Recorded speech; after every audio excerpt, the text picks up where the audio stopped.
subject is the macrocosm and the microcosm. The word macrocosm, anu, is used in the sense of a unit living being, and the word macrocosm, bhuma, is used in the sense of the supreme entity. But macrocosm should be used for the entity who is either the seed form or the post seed form, not the pre seed form. Macrocosm is the composite of cosmic chitta and cosmic operative principle. Some may say that it is superfluous to differentiate between these two entities, but I disagree.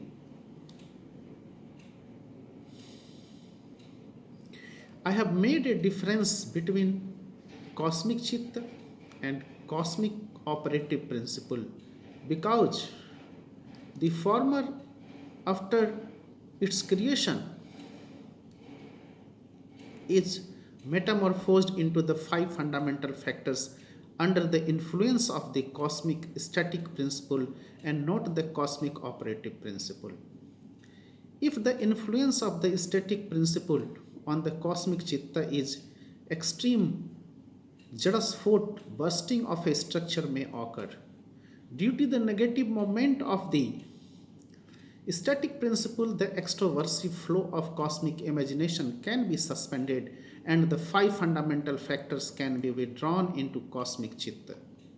When the sentient and mutative principles of Prakriti predominate, unit mind emerges. Following this emergence, the flow of creation returns to the fundamental witnessing entity along the path of Pratisanchar. Prakriti is the composite of three principles: sentient, mutative, and static.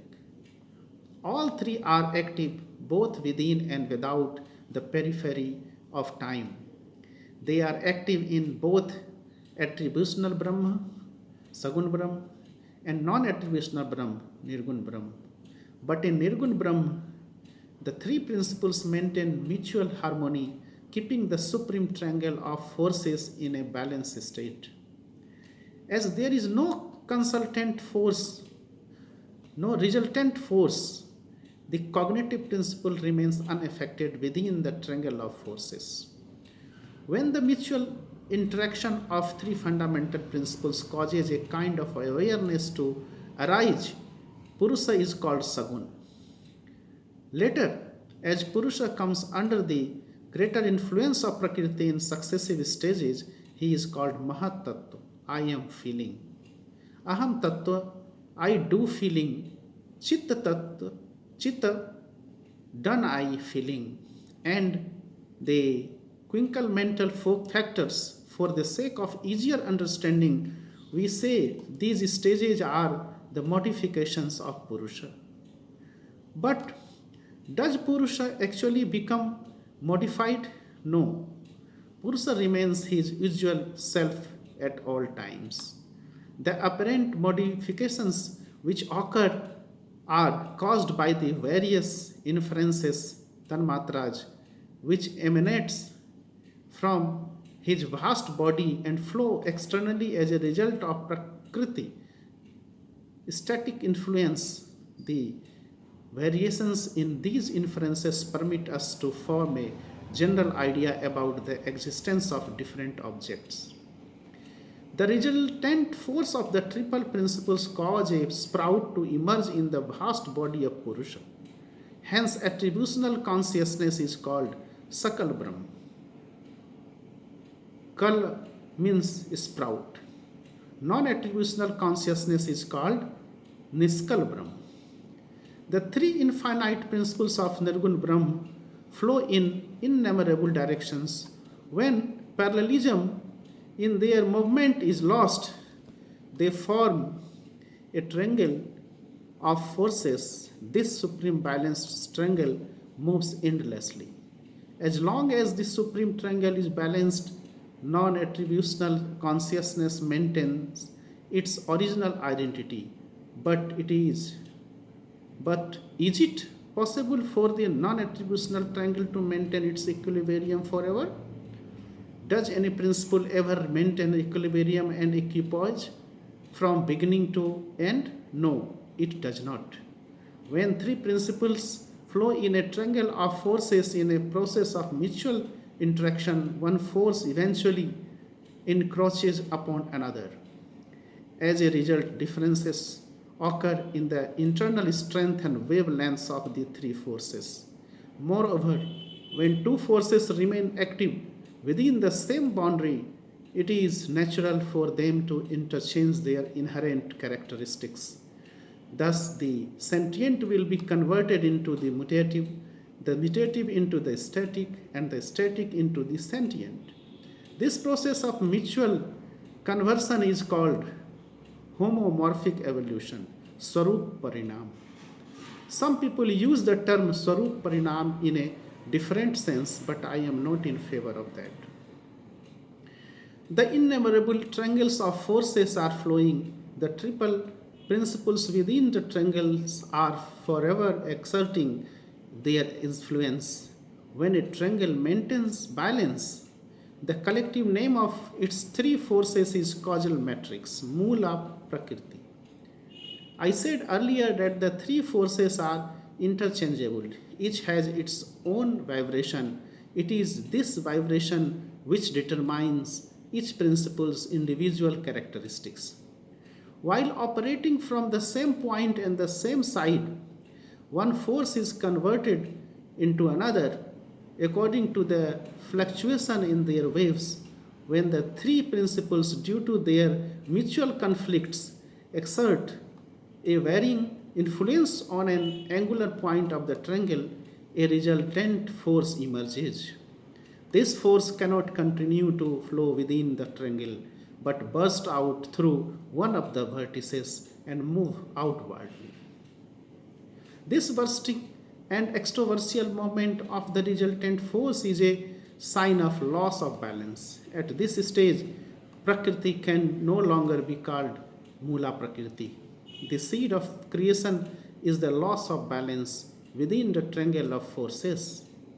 The point through which the resultant force bursts out of the triangle is called the seed point of Bij Bindu, seed of creation.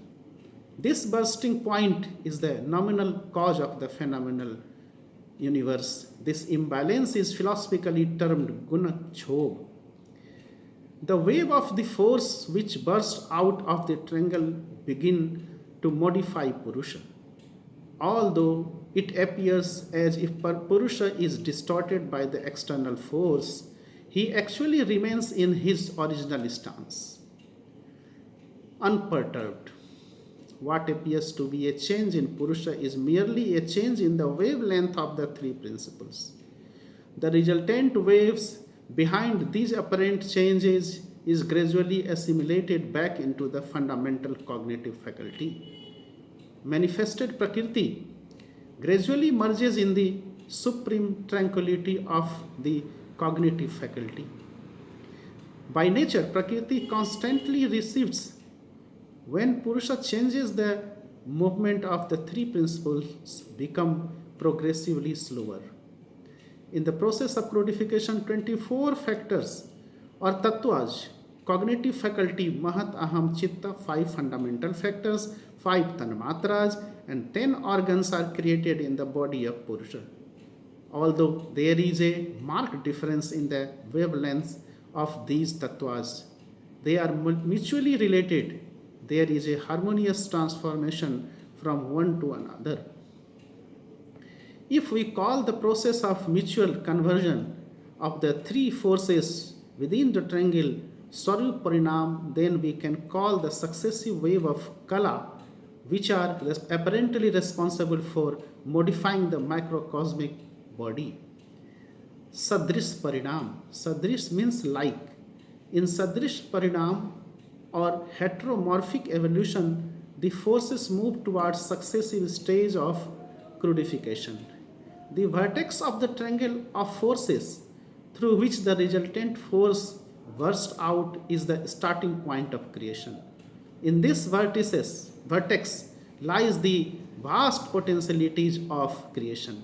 It is the seed creation, the point of innate desire in which all manifestations lie embedded. As the desire for expression lies in the seed as potential energy it is dominated by the static principle. When the static force bursts out in a straight line, we can call it the second stage in the flow of creation and the first stage of crude expression outside the triangle of forces.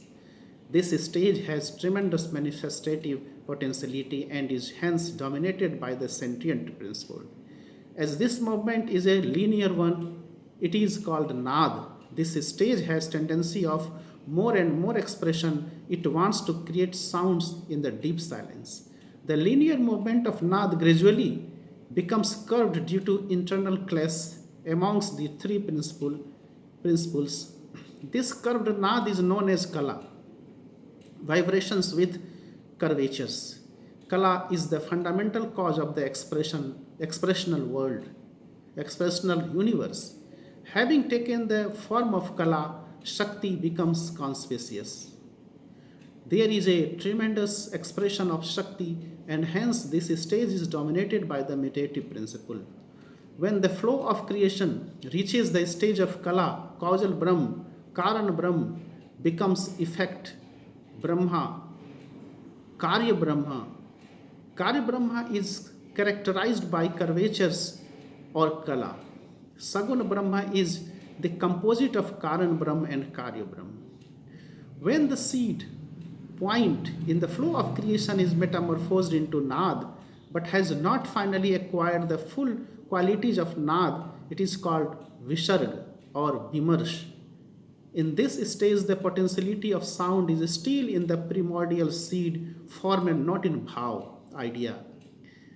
When the subtle potentiality of the seed is transformed into cruder potentiality, it is called nad.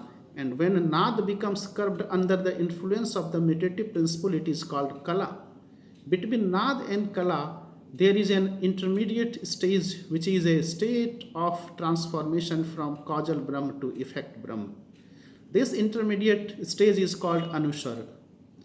The one manifestative seed is devoid of Anuswar. The manifestative seed contains Anuswar. It is still of form and color. The seed point represents will force, Nad represents cognitive force, and Kala represents external force.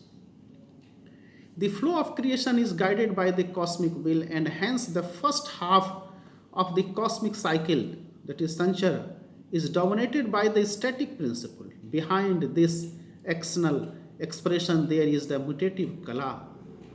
Hence, all the mundane forces advance in the form of Kala. It is due to the degree of vibration in the wavelength of Kala that various objects are defined and their relative existence determined. After the stage of Anuswar, Kalas begin to flow one after other. The wavelength of each successive Kala decreases as a result of internal clash, but this gradual change can only be perceived after a long phase of evolution. The offspring of monkeys look just like monkeys, and the offspring of human beings look just like human beings. There is no visible difference between two generations, but there is a marked difference between the wavelength of the Kala of a member of the ape group of millions of years ago and the wavelength of the Kala of a human being of today due to the vast span of time which separates them. The process of one Kala following the previous one is in close succession is called Sadrish Parinam, similar result. As the microcosm is made in the image of macrocosm, it contains Bij, Bindu, Kala, Nad, etc. Tantra sadhana centers around Bij, Bindu, Kala, Nad, etc. within the microcosmic body. Swarup and Sadrish Parinam also exist within the microcosmic body. As a result of the emanation of waves, a particular creative flow takes place within the macrocosmic body. Similarly, following the principle of Sadrish Parinam, a series of waves emanate from the microcosmic body, leading to the creation of unit mind and the opportunity for the requital of its reactive momenta, that is sanskaras. As a result of Swarup Parinam and Sadrish Parinam, unit minds are formed and sanskaras are created. Due to the impact of Sadrish Parinam, these sanskaras, whether semi-expressed or unexpressed, find scope for full expression. In fact, in microcosmic life, the role of Sadrish Parinam is very significant. Sanskaras, whether good or bad, do not find a congenial environment for their requital until they come in contact with the proper macrocosmic Sadrish Parinam. On coming in contact with macrocosmic Sadrish Parinam, they quickly ripen. An unmanifested reaction in seed or potential form is called a sanskara. The nature of sanskaras is determined by the nature of one's actions. These sanskaras have to be requited. There is no alternative. Thus, intelligent people will carefully ponder over the painful consequences of performing a bad action or thinking a mean thought. Such contemplation will certainly cause them to desist from sinful deeds. Once undesirable deeds are performed, one will have to undergo their consequences. Should intelligent people also desist from performing virtuous deeds? After all, virtuous actions also beget reactions, albeit good ones. While performing virtuous deeds, people must consider themselves as instruments of the Lord. By ideating that the cosmic being is the actual doer, and by surrendering the fruits of all actions to Him, one will not have to undergo any reaction. The authorship of the actions will devolve on the Lord. On the one hand, such virtuous deeds will greatly benefit the world, and on the other hand, they will increase the number of good sanskaras of Sagun Brahm. As he already has so many, it will hardly make any difference to him at all. The burden of his sanskaras will not increase in any way. The stable energy in which sanskaras lie embedded is called Parashakti, stable force of divinity, in intuitional science. As long as microcosms exist, action is a must. Thus, all human beings should be persuaded to engage themselves in righteous work. If persuasion fails, they should be compelled to read their virtuous path under pressure of circumstances. When is meant by the frequently used term karma, that is action, karma is a vibrational expression. Where there is no vibration, there is no action. Karma is an extroversial expression of the mind. In other words, the relative change of place of an object is termed action. Where there is vibration, there is sound. A sound created by a vibration within the mundane world can easily be detected by the ears or a scientific instrument, but the sound produced prior to the creation of the fundamental factors is beyond human perception. Human beings can only hear the phenomenal sounds, not the nominal sound. Simply because one cannot hear the sound, it does not mean that it does not exist. The nominal sound lies latent in the primordial force. Its multidimensional emanations take place through various waves of various colors from the primordial force. The collection of those colorful and sonic expressions is Onkar. Onkar is Brahma Bij, Brahma in seed form. This seed gets expressed through the unfoldment of Para, Pasyanti, Madhyama, Dhyotmana, Vaikhari, and Shruti Gochara. Sound is nothing but an expression of energy, crude or subtle, latent in different mental stages.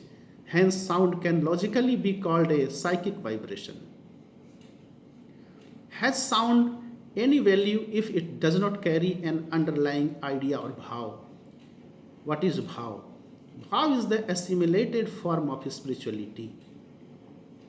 Hence, if we call a sound a psychic wave, its bhav is psycho-spiritual parallelism. A sound may convey an idea of something physical. In that case, the sound thus uttered has no value in the absence of psycho-physical parallelism.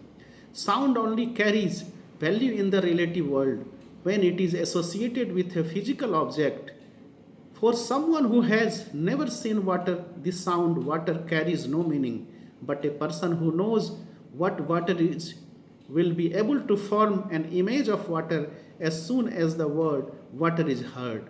Thus, we can describe meaning a psychophysical parallelism. This sort of parallelism is derived from the vibrations emanating from Sadrish Parinam. Every entity of the quinkle mental world has its own wavelength. The macrocosm also has a wavelength, representing the totality of his expressions. As a result of the ceaseless endeavor to establish parallelism between the microcosmic and macrocosmic waves, microcosmic bodies and minds emerge and develop. There is a causal relationship between material waves and entitative waves. They are not separate from one another. Hence, if psychic waves are engaged in the pursuit of matter, it is not altogether impossible for those psychic waves to be transformed into the crude matter because of the decrease in their wavelength. It is equally possible for the psychic waves to be transformed into consciousness, provided they are kept engaged in the pursuit of consciousness. Psychic waves originate from physical waves under normal circumstances, and thus their wavelength is subtler. Even so, whenever psychic waves become parallel with the physical waves of a physical entity, they accept that physical entity as their own object. In the pursuit of subtle consciousness, however, the psychic waves become straight, leading to the mind being converted into consciousness. The persistent endeavor to strengthen the psychic waves is called dharma sadhana. One who does not pursue the path of dharma sadhana is bound to become degenerated. If we call the force which causes the macrocosm to be metamorphosed into primordial matter the positive force, then we will call the force which causes the unit mind to be metamorphosed into consciousness the negative force. The fundamental negativity of the microcosm is called Kula Kundalini. The upward movement of this Kula Kundalini means the transformation of mind into cognitive faculty. The Kula Kundalini centered around the dormant Shiva lying within the triangle of Kama Pit carries the vast load of staticity. This dormant Shiva is called Sambhu Linga. The vertical point from which the positive flow begins from the supreme triangle which marks the silver line between Saguna Brahma and Nirguna Brahma is called Sambhu Linga. The nucleus of the supreme triangle, which is also the nucleus of all triangles of this universe, is Purushottama, the one without a second, Ekam Vada Vityam. He is the Parama Shiva of the Mahakals, the great Tantrikas. The presence of the Kula Kundalini between the two lowest vertebrae is the cause of the non-integral outlook of microcosmos. The moment the Kula Kundalini starts rising upwards, the form and color of this expressed universe and the psychic thoughts of living beings begin to change. When the Kula Kundalini becomes one with Paramashiva, all differentiation comes to an end, and the physical, psychic, and causal factors within the microcosmic body are surrendered as offering to Param Shiva. Vayamadhyasya Datra, Pita, Tvam, Matri, Swana. You are our Supreme Father. We are your food. When Kul Kundalini is separated from Param Shiva, it is the stage of diversity. When they are unified, it is the stage of undifferentiation. The state of separation is the microcosmic state, Jiva Bhav. The state of unification is the macrocosmic stage, Shiva Bhav. The state of separation is the creation of the pashas, fetters, and repuj, enemies, and the state of unification is the metaempirical state, that is the state beyond unit mind. Pash baddho bhavet jiva, pash mukto bhavet shiva. When one is in bondage, one is microcosm, but when one transcends the passage and repose, one becomes Shiva. Shiva is the supreme desideratum of microcosms. Whether you understand philosophy or not, accept Him as your ultimate goal and move towards Him. This will certainly bring the highest fulfillment in your life. Maghi Purnima, 1959, Dharma Mahachakra, Patna, Shri Shri Anandamurti.